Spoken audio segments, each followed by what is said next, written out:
O livro Trivium tem uma história assim bastante longa para a gente chegar a ele estar hoje aqui materializado.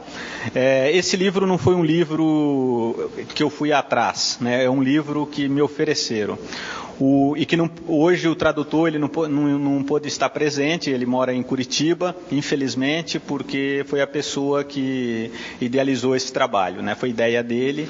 Ele traduziu o livro, adaptou para a nossa língua também, porque o livro era direcionado à língua inglesa, e ele fez uma adaptação. E o nome dele é Henrique Dimiterko, tem a nota do tradutor no livro, vocês podem apreciar a aventura dele com esse livro. E, bem, gostaria de agradecê-lo por esse trabalho, que foi um trabalho muito importante, minucioso, durante muitos meses, o trabalho dele junto com a revisora Lili, que está aqui presente também, um trabalho bastante árduo, né? E ele traduziu o livro por prazer, para ele mesmo, né? E aí, como ele ficou sabendo que eu estava interessado em editar livros de educação clássica, ele me apresentou esse livro. Então, está sendo o primeiro livro da coleção, nós vamos editar uma série de livros nessa linha. E o Henrique, ele fez a tradução, depois dela pronta, foi que ele apresentou para mim, como alguns outros tradutores que temos aqui na também, traduz o livro por prazer, não por encomenda, e depois nós publicamos. Então isso é uma coisa muito importante.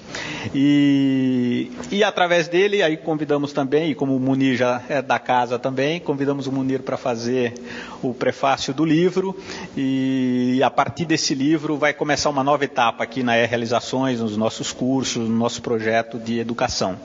E o Munir participa aí desse projeto juntos, né? Nós temos uma parceria aí e nós vamos ampliar no próximo ano. Então, o José Munir Nasser, ele dá aula em várias cidades do Brasil e aqui em São Paulo ele vem uma vez por mês, onde ele dá um curso aqui na e em outros locais também. Então, hoje, ele vai dar uma palestra para a gente aí sobre o livro e é o início de um trabalho que no próximo ano nós pretendemos fazer um estudo sobre esse livro, inclusive. E, inspirado nele, desenvolver todo um trabalho de curso aqui, tá? Então, nós vamos ter agora a palestra do Munir e, na sequência, vai ter o coquetel, aí bater papo sobre esse trabalho. Então, uma boa palestra, Munir. Muito obrigado. O coquetel faz parte da palestra. Muito bem, então, boa noite a todos, é um prazer estar aqui, me sinto muito honrado e homenageado com a chance de falar desse livro, de que eu fiz o prefácio, está aí na mão de vocês, a maioria, né?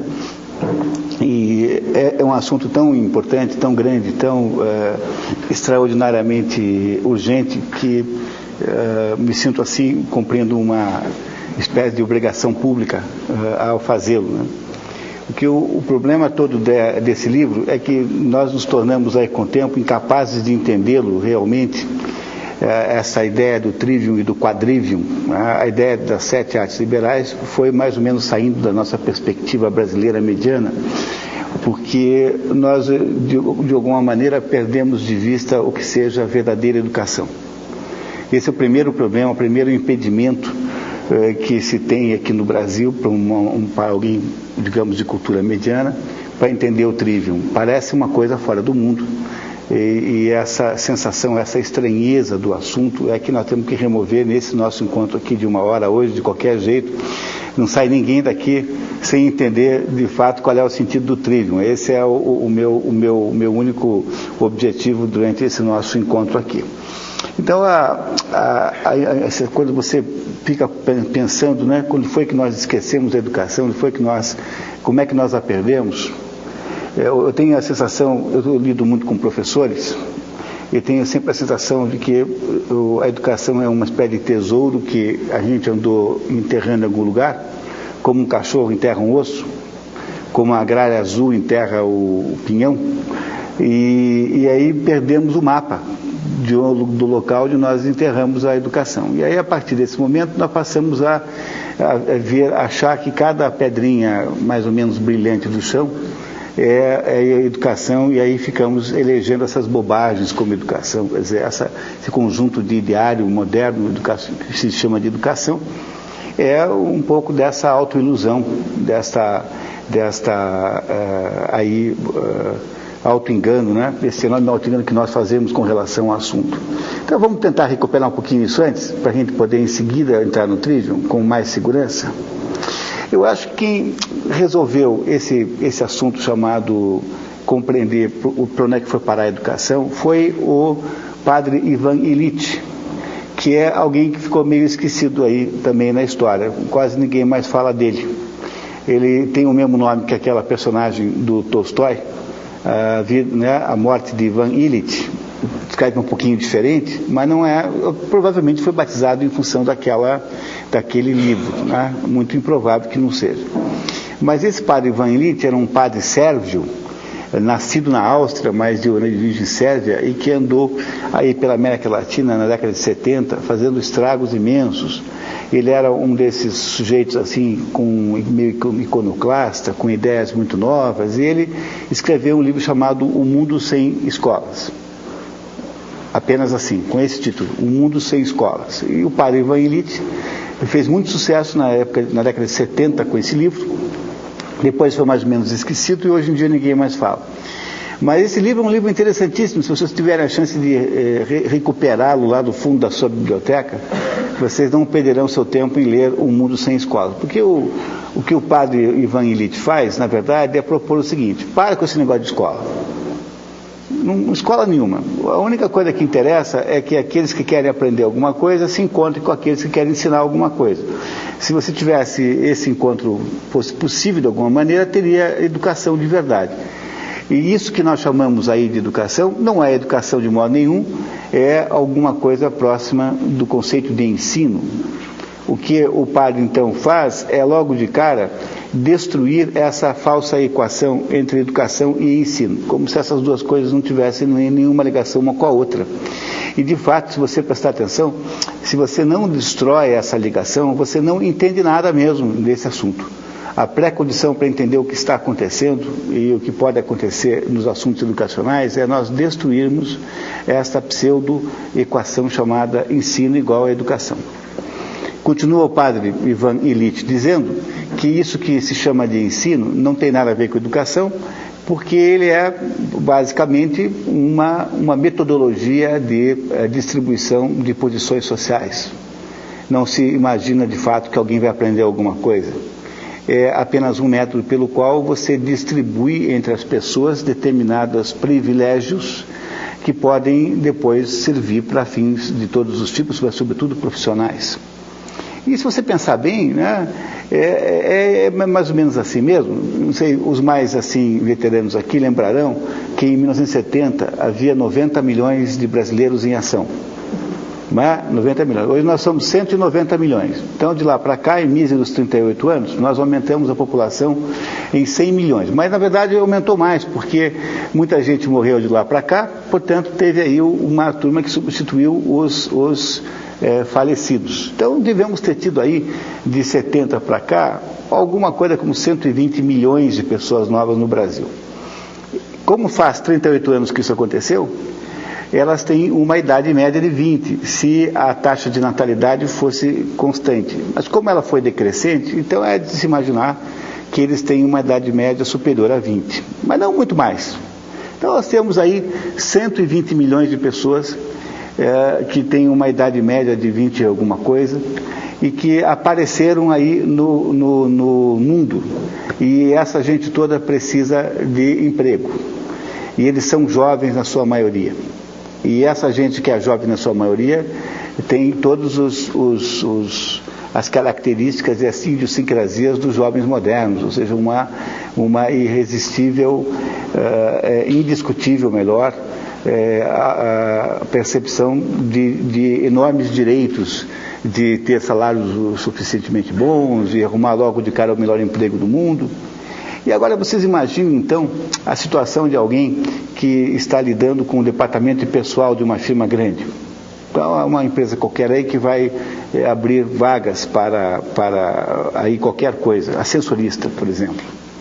Se você não estabelecer uma enorme quantidade de obstáculos de qualificação, você irá ter uma lista de pessoas para analisar o currículo que vai demorar 5 anos para você chegar no último.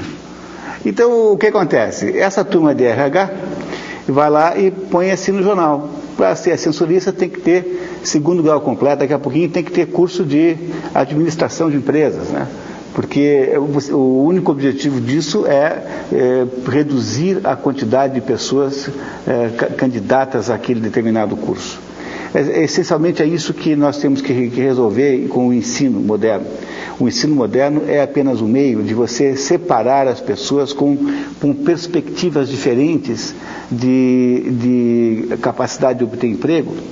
E é por isso que todo debate sobre qualidade de ensino é, no fundo, um debate vazio, porque, no fundo, esse assunto não tem nada a ver com educação, é apenas um assunto de promoção social, digamos assim, entre aspas. Essa é a tese do professor, do padre Ivan Illich, que nós nos enganamos profundamente ao imaginar que tem aí no assunto ensino, e o que eu chamo de ensino é esse conjunto de rituais de natureza governamental, porque mesmo quando é privado obedece aos rituais estabelecidos pelo governo federal, né, o governo estadual, o governo municipal, enfim, o que for.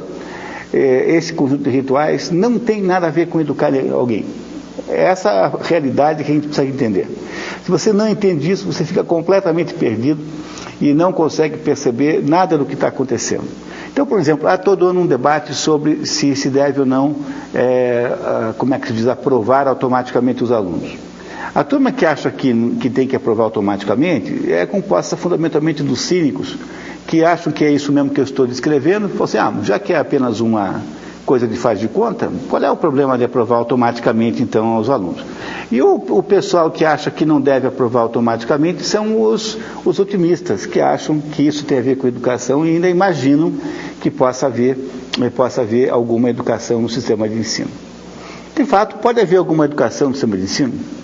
E por que pode haver alguma educação? É porque o sistema de ensino é completamente distraído. Ele só está interessado em preencher papelada, ele só tem interesse nos conteúdos programáticos que você diz que ensina, ele só tem interesse em preencher papelzinho, em lista de presença, isso, daquilo, outro. Então ele permite que um professor qualquer dê a aula que bem entender. Olha, eu faz 20 anos que eu sou professor de tudo quanto é jeito. Fui professor de português e de inglês no 2º grau, fui professor de economia, sou professor de pós-graduação, faço tudo quanto é aluno. Nunca na minha história de professor apareceu alguém para discutir a aula que eu estava dando. Quer dizer, eu sempre dei a aula que eu bem entendi. Não tem ninguém com maior liberdade relativa do que um professor. Porque, a não ser que você faça uma aula escandalosa, e não é preciso fazer nenhuma aula escandalosa, você não será jamais impedido. E é por isso que determinados indivíduos dentro do mundo do ensino podem dar uma boa educação, apesar do mundo do ensino. Mas o problema desses indivíduos é que eles precisam saber alguma coisa antes de ensinar os outros. E se eles vieram do mundo do ensino, provavelmente vieram já contaminados com os defeitos do próprio ensino. Eu julgaria assim, sem querer demonstrar nenhum pessimismo, que o que nós temos aí é um caso perdido. O ensino é completamente irrecuperável. Não é possível melhorar isso, porque as energias capazes de fazer isso, bons professores e bons alunos, são em quantidade menor do que as necessárias. Quer dizer, de alguma maneira, o tamanho do problema está acima das forças possíveis. Para conseguir um sujeito que sabe alguma coisa para dar aula, há um investimento terrivelmente grande e só se pode fazer com uma pequena parcela dos professores, e também há, de fato, uma pequena parcela de alunos que gostariam de empreendê-lo. Mas, fora isso, o resto se contenta com esse mise-en-scène, com essa espécie de farsa geral chamada ensino, e que é mais ou menos a escola pública no Brasil, por exemplo, é um negócio que só existe para contestar a tese de que não existe nada, que não existe mais. É mais ou menos isso, quer dizer, apenas alguma coisa pro forma para contestar a tese de que esse negócio não existe, salvo honrosíssimas exceções, aí sobretudo no âmbito superior, né? Há boas escolas aqui e acolá, mas a média é muito terrível. Você imagina que depois de 8 anos, em que nós raptamos as crianças 5 horas por dia, durante 8 anos, gastamos 1/4 do orçamento com isso, até por lei. Todo mundo é burro? Ninguém sabe ler? Não parece a vocês haver alguma coisa terrivelmente errada nisso? A eficiência de um negócio desse é absolutamente ridícula. Nós não sabemos o que estamos fazendo. Mas a nossa rebelião vai até o ponto em que a gente entende que trata-se simplesmente de ensino e não se trata de educação. Educação não pode existir nesta base em que ocorre o tal do ensino brasileiro. Pois se a gente não entende essa diferença de educação e ensino, também nós não entendemos o que o Trivium quer nos mostrar, porque o Trivium é, de fato, um instrumento de educação. Não só o Trivium, como o Quadrivium, naquilo que se chama de 7 artes liberais. E a própria expressão 7 artes liberais quer nos dizer que a parte liberal do título, né, quer nos dizer que há uma liberdade intrínseca a esse assunto, ou seja, que esses conhecimentos que o Trivium e o Quadrivium permitem que nós tenhamos, são conhecimentos livres, você os obtém se você bem entender. E esta é a primeira condição para que haja alguma educação. A educação tem de ser necessariamente voluntária. Não pode ser de modo nenhum forçada por nenhuma espécie de método. E é por isso que eu sempre digo para todo mundo que eu sou o professor mais feliz que você possa conceber, porque eu tenho 600 alunos voluntários. E é muito pouca gente capaz de ter a mesma quantidade de alunos voluntários. Os meus alunos vêm todos porque querem. E isso é a garantia de que eu tenho realmente a possibilidade de educar alguém, porque eu estou, de certo modo, protegido por essa vontade, esse desejo, que é o que não existe no mundo do ensino. O mundo do ensino precisa fazer o ritual da presença. O ritual da presença é esse ritual de que nós conhecemos os resultados aí. Pois o Trivium e o Quadrivium, as 7 artes liberais, foram feitas para educar pessoas que queriam ser educadas, que gostariam de aprender alguma coisa verdadeiramente. Eles são um conjunto de 7 habilidades. Essas 7 habilidades vieram se desenvolvendo ao longo de centenas de anos. Elas têm uma base platônica, uma base depois com elementos aristotélicos, com elementos agostinianos no início da era cristã. Ela recebe em seguida diversas contribuições, entre elas do Severino Boécio, que é um dos grandes pensadores cristãos que já existiram, escreveu A Consolação da Filosofia, que é um livro que eu recomendo sempre para começar a estudar filosofia, por esse aí. Não há nenhum outro livro melhor para estudar filosofia do que o livro do Severino Boécio.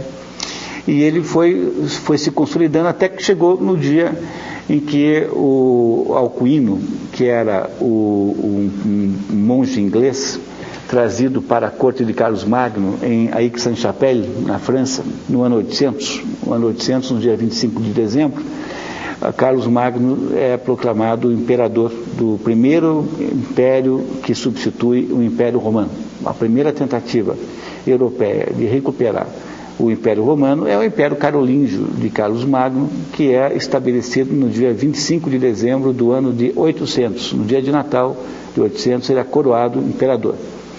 E ele manda fazer lá na corte uma escola, e essa escola, que era organizada por esse Alcuino, era a escola que usava o Trivium como principal instrumento de educação, ou seja, o principal instrumento didático.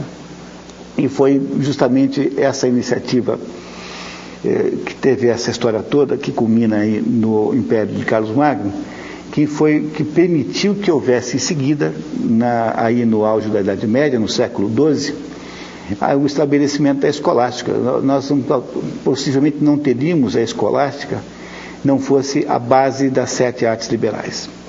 Então, talvez fosse o caso agora da gente tentar entender um pouquinho o que são essas 7 artes liberais na prática, para a gente poder continuar raciocinando aqui.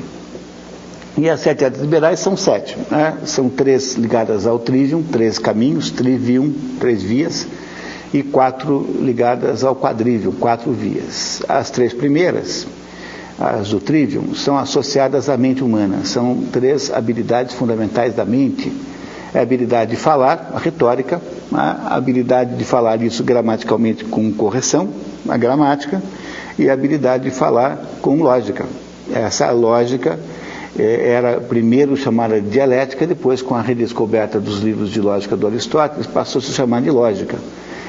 Consolidou-se mais tarde como lógica. Então, o que se chama de trivium é a conjugação dessas três habilidades fundamentais, que são as três habilidades que permitem que qualquer mente possa lidar com os mais diversos assuntos com um grau muito maior de produtividade, porque aí você sabe o que você está dizendo está gramaticalmente correto e isso que você diz faz sentido, né? Está coerente entre as suas partes, enfim, passou pelo teste da coerência lógica.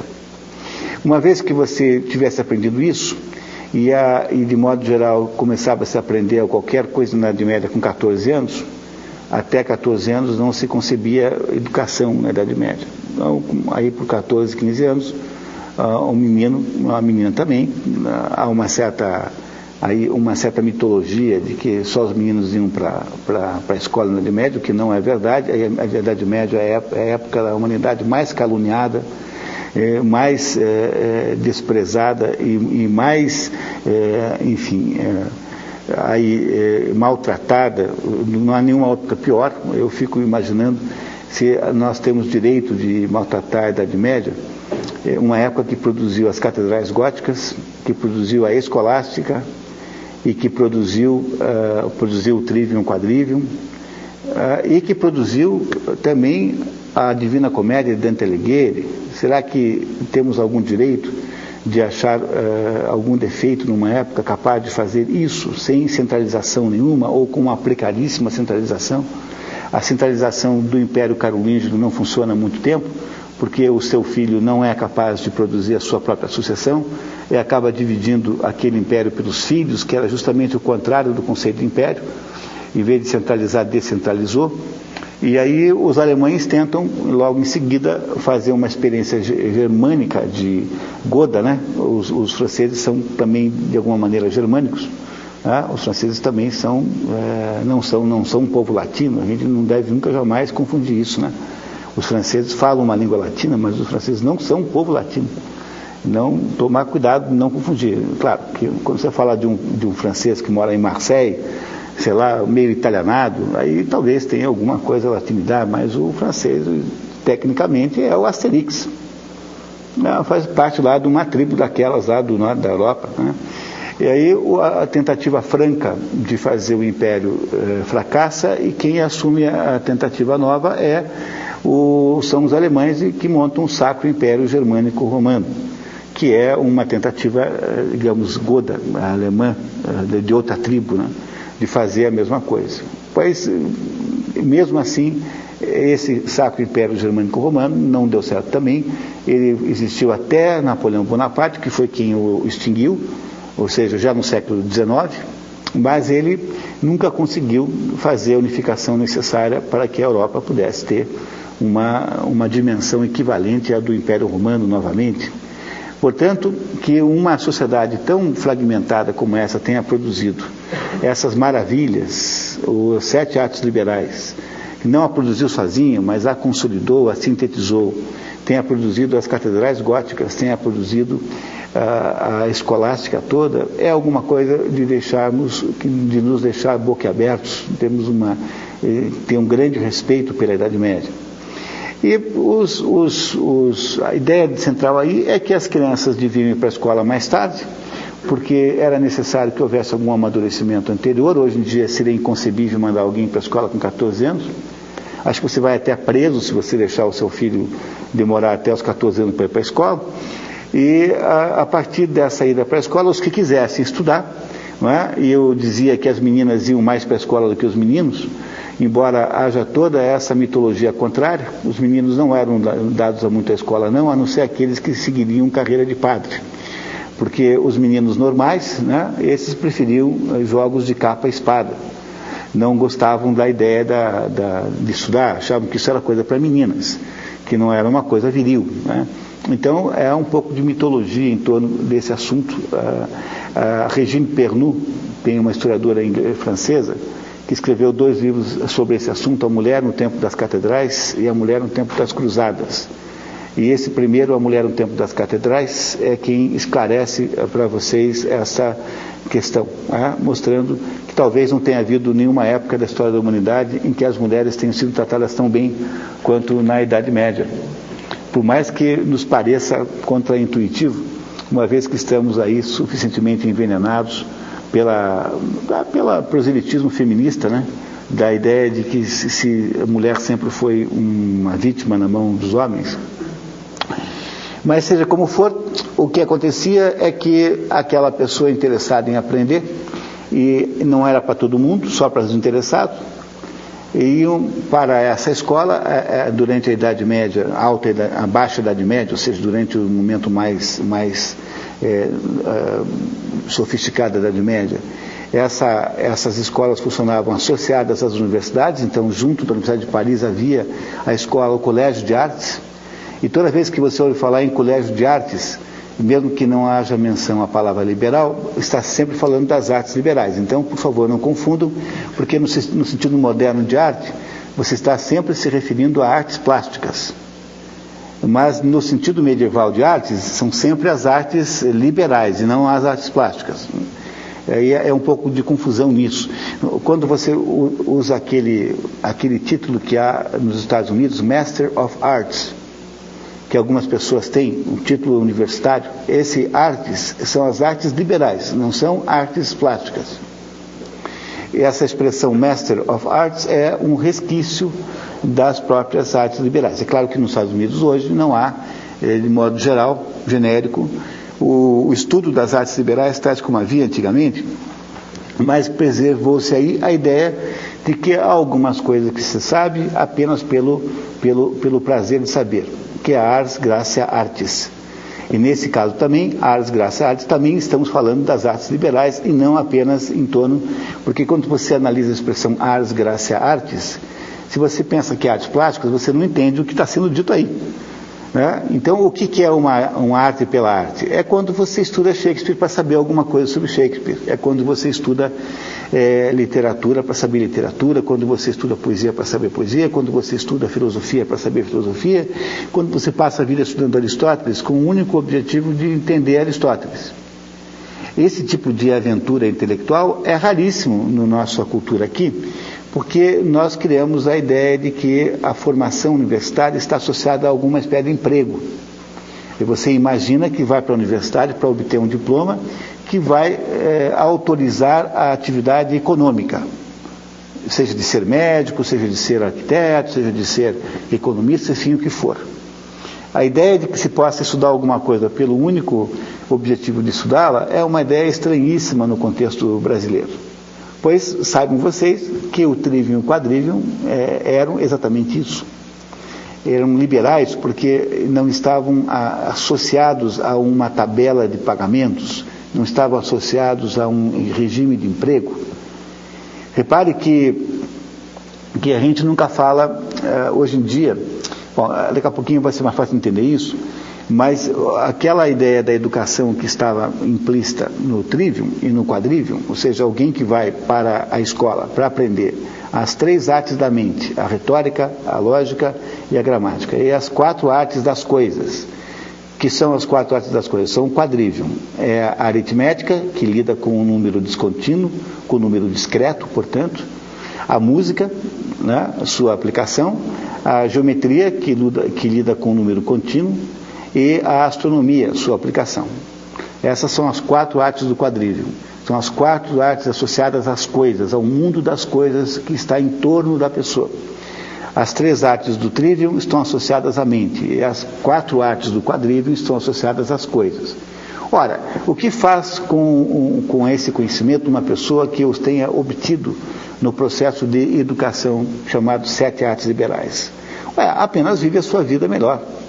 Não há aí nenhuma implicação em alguma espécie de emprego, não há nenhuma garantia de reserva de mercado de nada, você não tem nenhum privilégio por ter feito isso, apenas a sua vida agora é uma vida de cultura. Você tem agora alguma coisa que os outros não têm, que é acesso a um grau maior de consciência da realidade, que é sua grande contribuição. Essa ideia associada à educação é que é impensável dentro do contexto dos regimes de ensino, porque os regimes de ensino não conseguem conceber isso, né? Os regimes de ensino acham que o que se faz é diplomar a pessoa. Diplomar a pessoa é autorizar publicamente, homologar publicamente alguma espécie de conhecimento que é exigido depois em alguma circunstância profissional. Então, você só pode ser ascensorista se você tiver diploma de 2º grau, que hoje em dia não chama mais 2º grau, chama ensino médio. Não é isso? Mas por que é que o sujeito que quer ser ascensorista, ele não quer fazer 2º grau para poder ser assessorista? Porque ele quer o emprego de assessorista agora. Mesmo porque, todo mundo sabe, incluindo a moça dos recursos humanos que estabeleceu essa obrigatoriedade, que ninguém precisa ter 2º grau para apertar 12, 20 ou 30 números diferentes. Mas por que é que ele tem que fazer isso? Porque se o Departamento de Recursos Humanos for fazer uma seleção sem essa exigência, eles vão passar 20 anos analisando os candidatos, vai fazer uma fila daqui até São Bernardo do Campo de candidatos a serem ascensoristas, sobretudo se for uma empresa pública, em que se tem aí a perspectiva da indemissibilidade, enfim, da garantia de emprego. Então, o que é que se faz? Cria-se obstáculos de natureza fictícia, apenas para obrigar o sujeito, obrigar o número a diminuir, a murchar a quantidade de candidatos. No fundo, esse negócio chamado ensino não é alguma coisa que faz você progredir. É uma espécie de obstáculo que, se você não o vencer, você fica parado, fica prisioneiro do degrau anterior. Não tem absolutamente nada a ver com educação isso. Vocês compreendem? Que enquanto a gente não ouve o padre Ivan Illich, enquanto a gente não presta atenção no que ele diz, nós não entendemos nada de educação. Porque nós fazemos inconscientemente essa equação maluca de que ensino e educação é a mesma coisa, quando na verdade não são. O conceito do trivium e do quadrivium, mas estamos falando mais do trivium hoje, e o trivium é cronologicamente anterior ao quadrivium, antes de fazer o quadrivium, fazer o trivium. É o conceito de aprender a lidar com a sua mente melhor. Para que? Ars gratia artis, a arte pela arte. Saber isso é tornar-se, digamos, mais bem realizado ontologicamente. É ser um ser humano mais completo, é ser alguém que tem uma capacidade de exercitar suas potências, digamos, em linguagem aristotélica.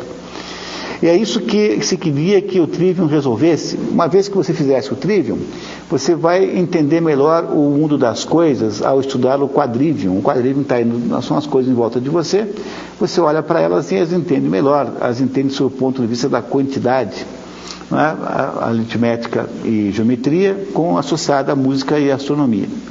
E se você conseguiu chegar até o fim disso, e você recebeu o título de mestre, que era uma homologação da instituição educacional de que você havia feito esse esforço, aí você podia ir para as artes liberais superiores, que eram apenas 3, que eram o direito, que depois foi restrito ao direito canônico, o direito civil foi retirado dessa categoria, que era a teologia, que incluía seguramente o que se chama hoje de filosofia, e a medicina.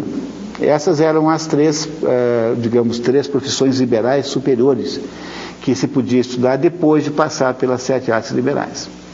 Estas 3 profissões acabavam no doutorado.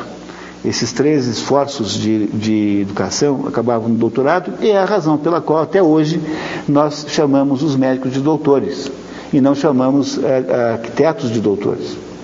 Porque os arquitetos e os engenheiros não eram artes liberais superiores, eram artes associadas a guildas, a corporações de ofícios, portanto a grupos fechados, que mantinham um controle estrito sobre a remuneração e sobre a divisão de trabalho dos seus membros. Então, o sujeito que vai ser construtor, né, naquela época não havia diferença entre engenheiro, arquiteto, é tudo a mesma coisa. Arquiteto é o sujeito que faz construções, que põe o prédio em pé. Então, ele é uma mistura de capataz com um projetista, né? Mais ou menos assim. Essas pessoas não eram chamadas de doutores, porque eles, de fato, não haviam obtido esse título, porque a profissão de arquiteto, enfim, o que for construtor, não é uma profissão liberal, é uma profissão iliberal. Ela é uma profissão em que aquela pessoa está prisioneira de um regime rígido de controle profissional. é uma espécie de sindicato que chamava-se na época guildas, corporações de ofícios. Algumas dessas guildas e corporações de ofícios tinham conotações esotéricas, iniciáticas. A maçonaria está associada a a ideia dos pedreiros, né? A maçonaria, maçom em francês significa pedreiro. Mas não necessariamente havia aí uma conotação iniciática. Não sei se vocês sabiam, mas até hoje existe na França liceus de artes e ofícios que ainda hoje preservam a ideia da profissão. São pessoas que andam na rua com uma roupa medieval. Hoje, no ano 2008, na França, existem alunos de algumas corporações dessas que andam com uma roupa de natureza medieval na rua. Todo mundo reconhece como sendo uma roupa de aprendiz de uma corporação de arte e ofício. Essas profissões geradas nessas corporações de artes e ofícios não são liberais. São profissões em que você tem prisioneiros. O médico, no entanto, que é um profissional liberal, no sentido estrito da palavra, estrito, né? Não lato. O médico portanto, que tem esse resquício dessa formação liberal medieval, ele não tem nenhuma obrigação profissional pré-determinada. Ele pode não cobrar a consulta. Pode cobrar metade, pode cobrar mais de um mais rico e menos de outro mais pobre. O médico tem toda a liberdade de fazer o que bem entender. Ou seja, ele está associado, portanto, a uma liberdade de profissão, que é aquilo que garantia a sua existência, né, a sua formação nas artes superiores liberais, que eram só 3. Esses aí saíam doutorados. E aí, então, é essa a razão pela qual chamamos essas pessoas de doutores até hoje. Tem um resquício medieval, um sabor medieval que nunca de verdade desapareceu do nosso vocabulário. Mas seja como for, sejam as artes e ofícios que vêm antes, seja o próprio doutoramento mais tarde, essa é a espinha dorsal de todo o conhecimento humano durante a Idade Média, e foi isso que permitiu que fosse possível criar a mais rigorosa metodologia filosófica que o mundo já conheceu, que é a metodologia da escolástica, que o Erwin Panofsky, um arquiteto alemão chamado Erwin Panofsky, escreveu um livro chamado Arquitetura Gótica e Escolástica, em que ele demonstra que a estrutura das catedrais góticas, a estrutura arquitetônica, é a mesma estrutura da demonstração da escolástica. É uma estrutura por sucessivos desenraizamentos, assim. Ele então faz uma demonstração num livro um livro que não é muito fácil de ler, porque tem que ter um pouco de cultura arquitetônica. Então, se você for arquiteto, você lê aquilo facilmente, senão tem aí esse investimento de aprender o que é arco botante, arco não sei das quantas, etc, etc, porque senão você não entende exatamente o que é que se quer dizer com isso. Ou seja, como for, estamos falando aqui de alguma coisa que é contrário e diametralmente oposto àquilo que se chama de ensino. Sobretudo pelo fato de que nunca se esperou, não se teve nenhuma expectativa em momento nenhum que fosse possível universalizar esse tipo de educação que o Trivium representa. Ensinar alguém a lidar melhor com o modo como fala, ensinar alguém a aperfeiçoar a sua capacidade de transmitir as suas ideias, tanto do seu ponto de vista formal, que é a gramática, como do ponto de vista lógico, que é a lógica, é alguma coisa que nunca se imaginou que pudesse ser universal, que nunca se imaginou que pudesse ser distribuído a todo mundo com a idêntica competência, com idêntica qualidade. E essa é a primeira condição para que nós entendamos a segunda. A primeira condição para que nós entendamos o que é o Trivium é, logo de início, lembrar que isso não tem nada a ver com ensino, no sentido moderno de ensino. Não é alguma coisa que o MEC possa coordenar, entendeu? Não é alguma coisa que dependa de alguma diretriz de base da educação, não é alguma coisa que um burocrata da educação possa fazer para melhorar, tampouco é alguma coisa que algum guru da educação moderna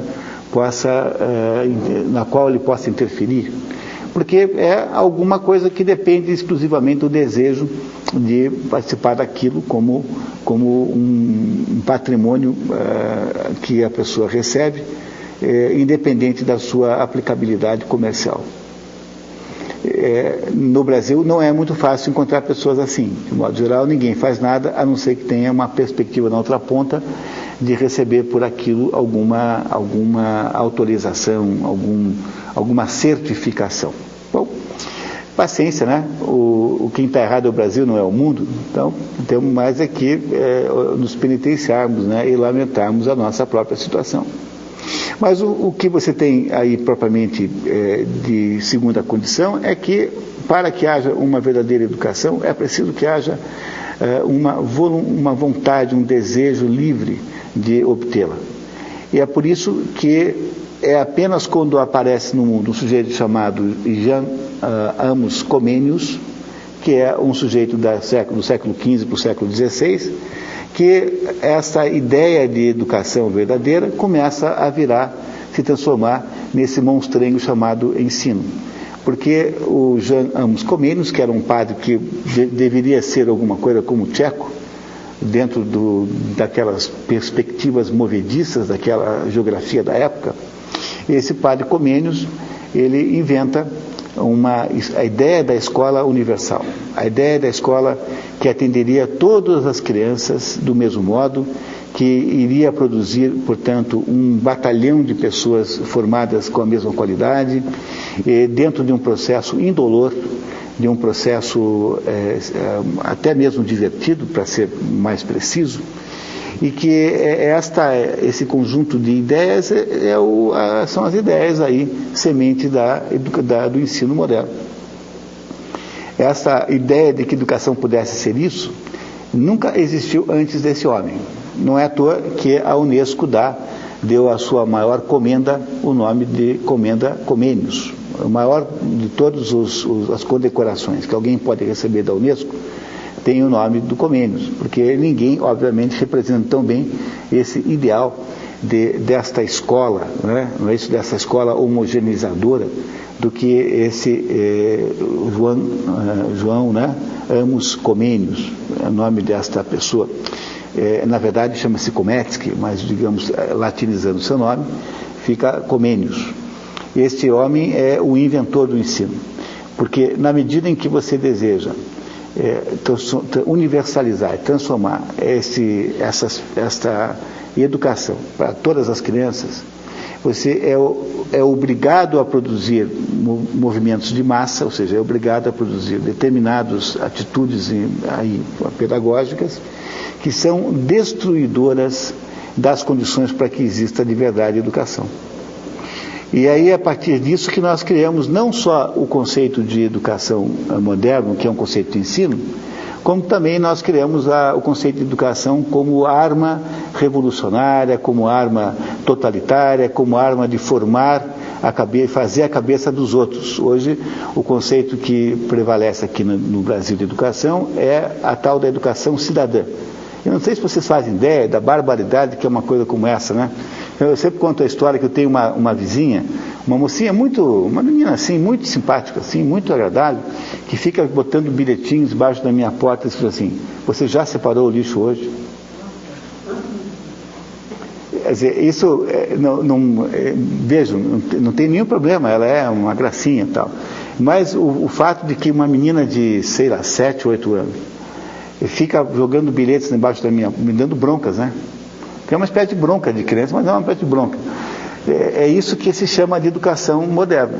A educação moderna é um conjunto de modismos politicamente corretos que se acredita devam ser distribuídos mais ou menos como se espalha a manteiga por cima da torrada, né? Para todas as pessoas que existem.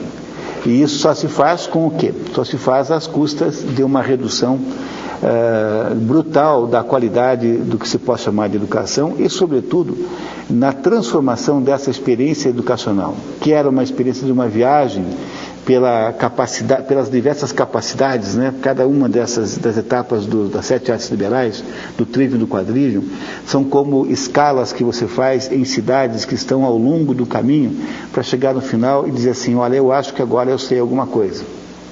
Pois essa viagem maravilhosa, que só podia ser empreendida por viajantes desejosos de fazê-la, transformou-se nessa barbaridade chamada escola moderna, que em todo lugar do mundo, aqui no Brasil então nem se fala, porque aqui nós juntamos, né, esta má genética com uma incompetência atroz. Os nossos professores de fato sabem muito pouco, né? Eles são semi-analfabetos na sua maioria. Os professores de ensino médio são mais ou menos semi-analfabetos.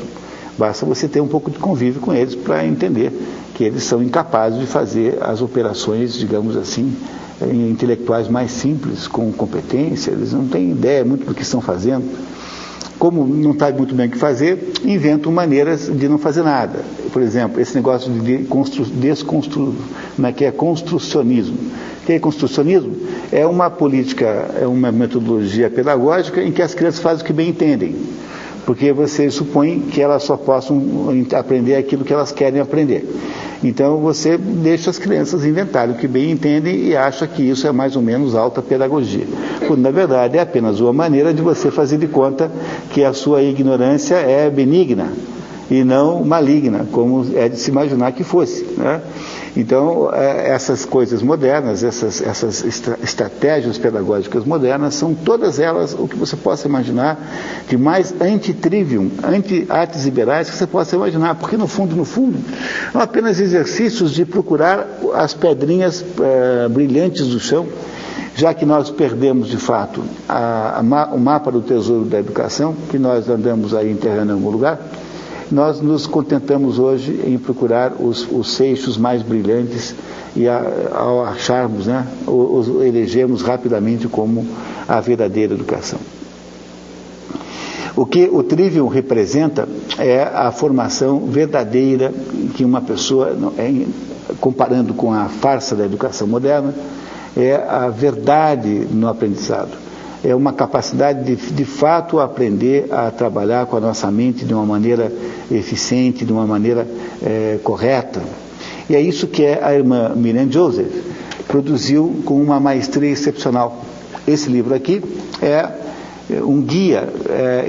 Vocês terão sempre a impressão que se trata de apostilas, de um conjunto de apostilas de aula, e é um pouco isso mesmo. Ele tem uma estruturação em torno de capítulos extremamente didáticos, em que ela vai de ponto em ponto fazendo aí uma formação verdadeira nos processos da mente.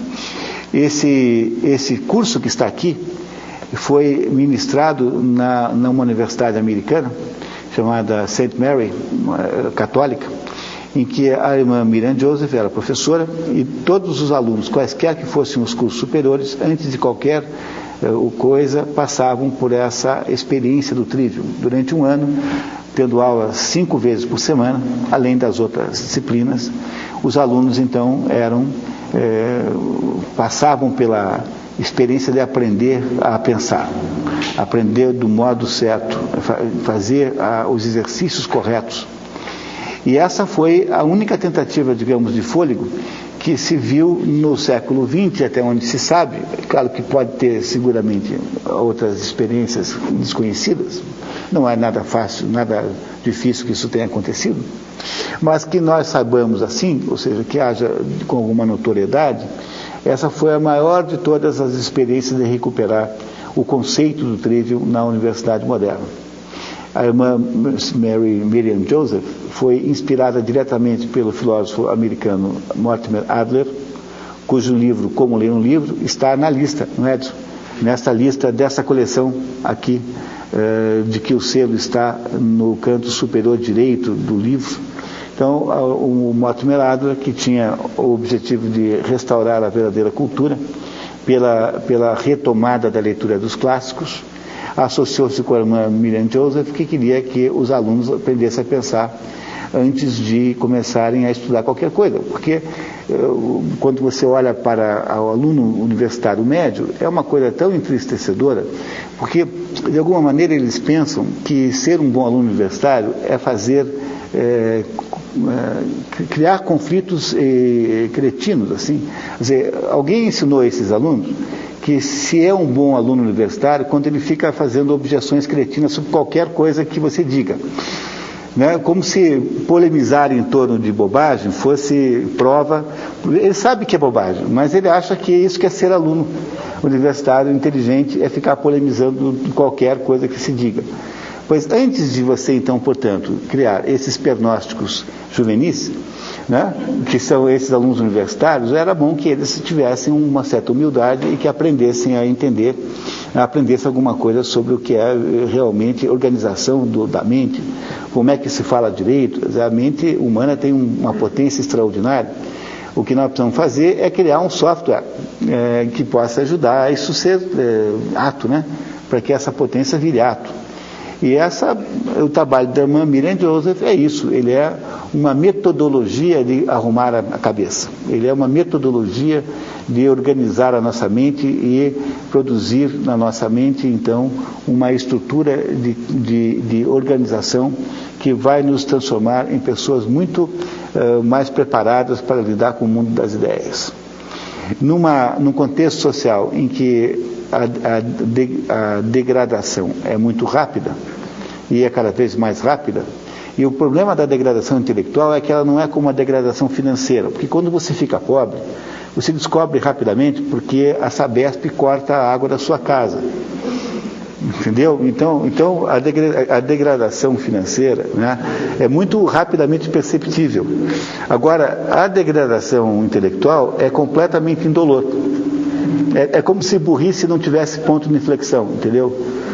Burrice é um negócio, porque você tem um limite para ser inteligente. Tem um dado momento que a sua inteligência não vai mais para frente. Então, Aristóteles, naquele método que ele faz, chamado doxografia, ele compara as opiniões dos que antecederam e diz assim, olha, então Tales de Mileto achava isso aqui, os platônicos, de modo geral ele compara os fisiologistas, né, os naturalistas, e compara com os platônicos. Essa é a comparação que Aristóteles faz sistematicamente. Fala assim, olha, então comparando esses dois aqui, eu vou tentar subir um degrau e olhar um patamar mais alto, de onde eu possa ter uma visibilidade de alguma síntese. Mas ele chega em determinados momentos e fala assim, olha, daqui eu não consigo ir mais, porque de fato essa tensão, ou essa aporia, linguagem filosófica, essa tensão, essa aporia é insuperável, não há o que fazer mais aqui. É da natureza desse problema não poder ser resolvido. Então há limites para a inteligência. Agora a burrice não, burrice sempre dá para ser mais burro, a gente sempre consegue ser mais burro do que foi ontem. Tá? A burrice é absolutamente sem limites. E é por essa razão que, se você tem um instrumento na sua mão de organização da sua mente, como esse aqui, você tem de fato um tesouro extraordinário, porque as condições para que a sua mente mantenha-se sã, minimamente sã, são sempre muito exigentes. A nossa mente é como uma horta que precisa o tempo todo de manutenção.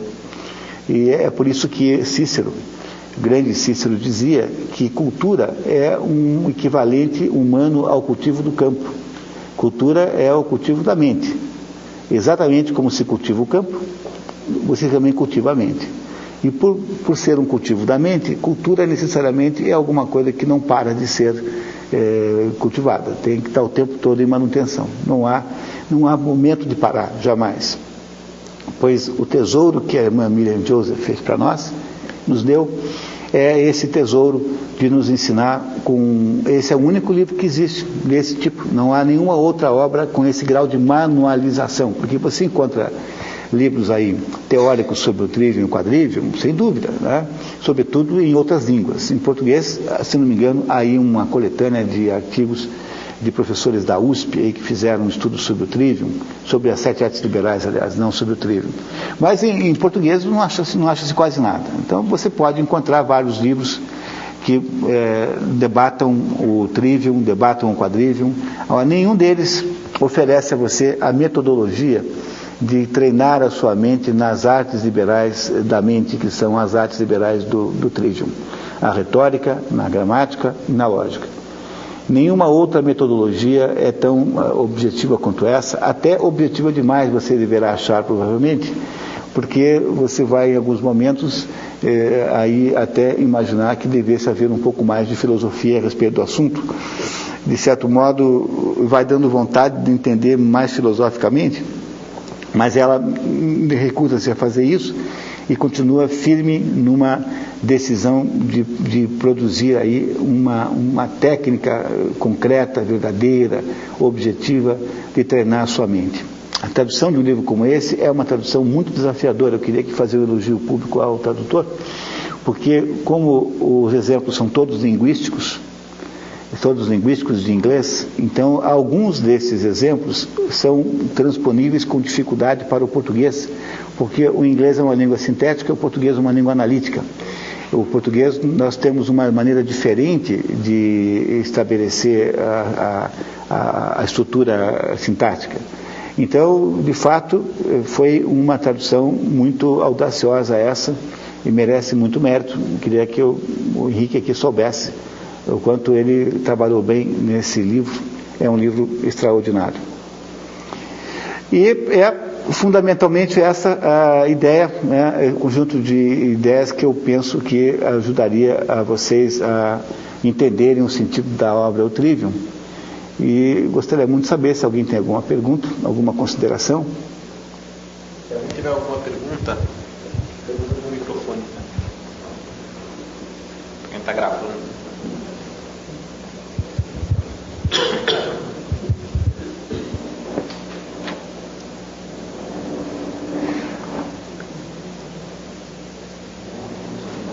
Acho que ficou tudo claro.